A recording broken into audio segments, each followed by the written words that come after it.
Hey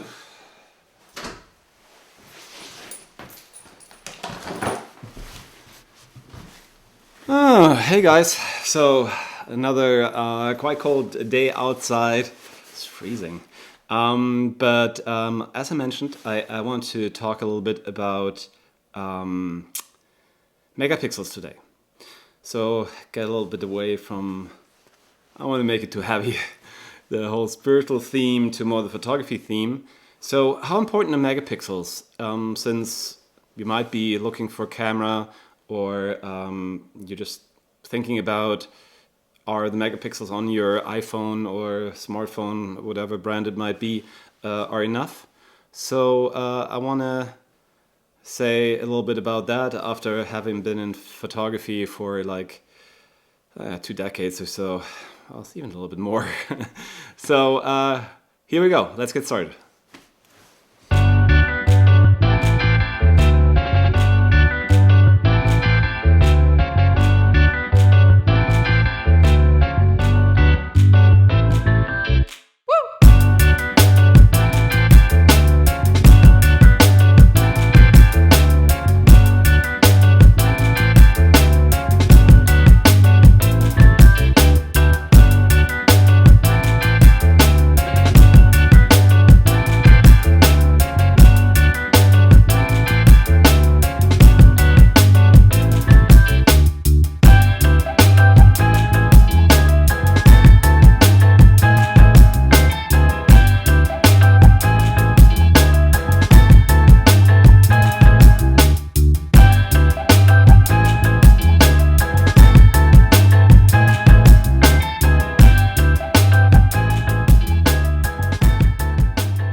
Anyway, today I just wanted to talk about megapixels.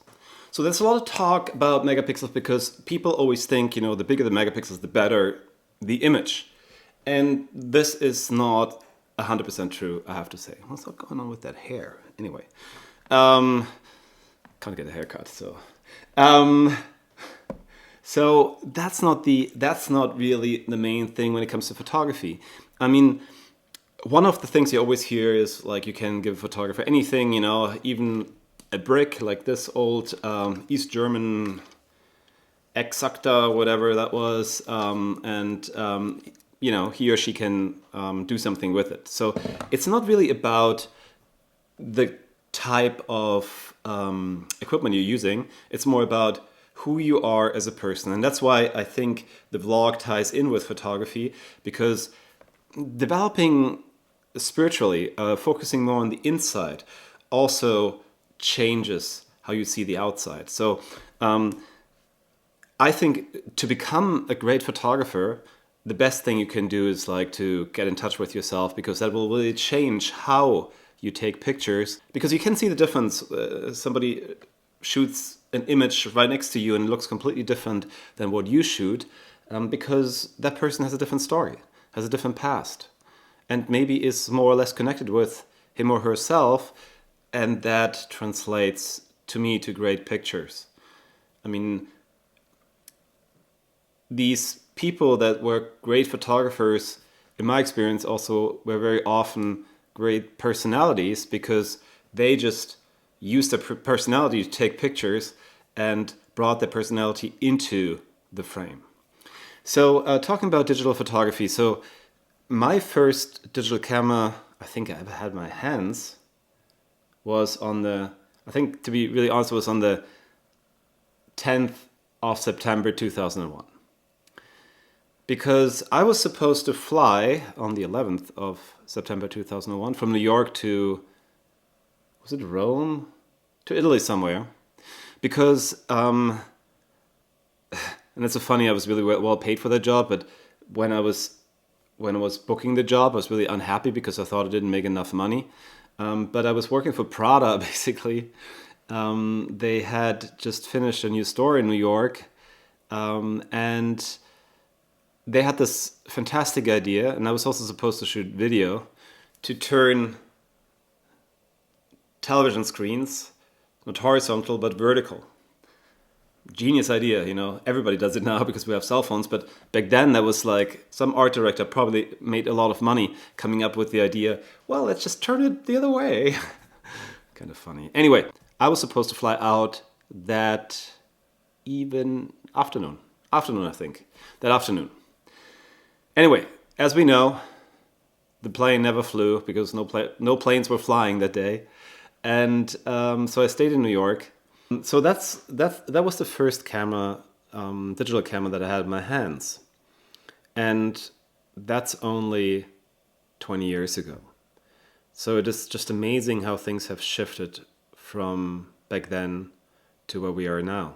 Now we have many, many more times the amount of megapixels in our smartphones, and obviously also in digital cameras.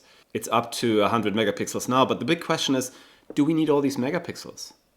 Is it necessary to have that many megapixels in a camera? Or could we say, look, you know, I'm okay with the cheaper version because I will never need that amount of megapixel for the stuff I shoot. When I started, I mean, I even have it here. So my first digital camera that I owned was a 10 megapixel Nikon camera, the D200. So this was a crop sensor camera. So crop sensor means, you know, it's not as big as 35 millimeter film would be. So the disadvantage is that your lenses get like 50% longer. That means when you have a 50 millimeter lens, it turns into a 75 millimeter lens. So it's really hard to get wide angle shots. You need an extremely wide angle lens to get those. So then a friend of mine, and somebody just lent me this one. That was the D300. So I shot a lot of stuff with that camera. It's also crop sensor, but it has 12 megapixels. And I just recently got a few prints. That's why I think it's interesting to look at those. So at the moment, on average, most cameras have around 20 megapixels. So that's just half of it. But keep in mind, to double the quality, you have to triple the megapixels. So you have to go from 12 to 36. What at the end I did, I got a Nikon D800 that unfortunately got stolen a year and a half ago. This is a 12 megapixel camera, as I said, and I want to show you a few pictures that I just got back. Because one thing that we also really have to keep in mind is that most images that we shoot nowadays will not be printed and hung on the wall. Most images that we shoot at the moment live on something like this, you know. That's where they all sit. They sit on a hard drive somewhere. Now, hard drive space is not that expensive anymore, but it still costs money. So shooting with the 36 megapixel camera, I remember when I got my D800, I was like, whoa, great. Until my, at that point, 5 or 6 year old MacBook started smoking, you know, because it takes longer to process these things, 3 times longer, and so on. And then you need an endless amount of storage space because you shoot these images and you have to store them somewhere, especially if you shoot RAW. So, but with my 12 megapixel Nikon D300, I did a series of shots of dancers, and I just got a few prints back, so let me show you.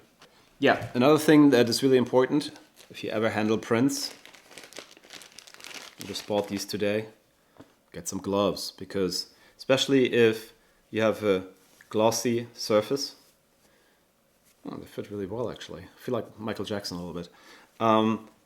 Especially if you have a glossy surface, you definitely ruin it if you don't wear gloves. So here we go. This is the first one. Oh man, this is going to be it's really glossy. So I have to turn this a little bit. But do you see the quality of this? I mean, and that's quite a big print. I have to look up how big it is again, but it's definitely That's like 40 by 30 or something like that centimeters. And that was shot with an only 12 megapixel camera. So obviously you want to be really careful not to dent these images, but I should have not taken it in glossy, I should have taken it in matte, because unfortunately with the light. But you see, this is really, I mean, obviously, you know, you have to also know what you do in post, but if you know that it needs more than this, you know, that's big enough.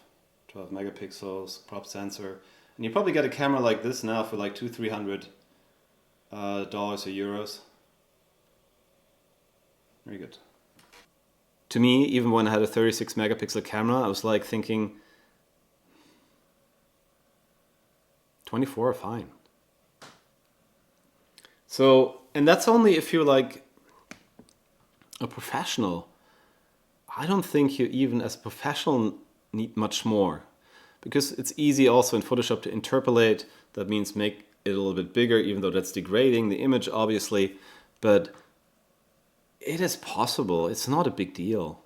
And yes, it is, when you put a lot of effort into something, really important to have the maximum quality you can get, since, I mean, the work is going to be the same, and it got much easier because in the past we would have to drag around like a large format camera, a medium format camera, really heavy, really bulky.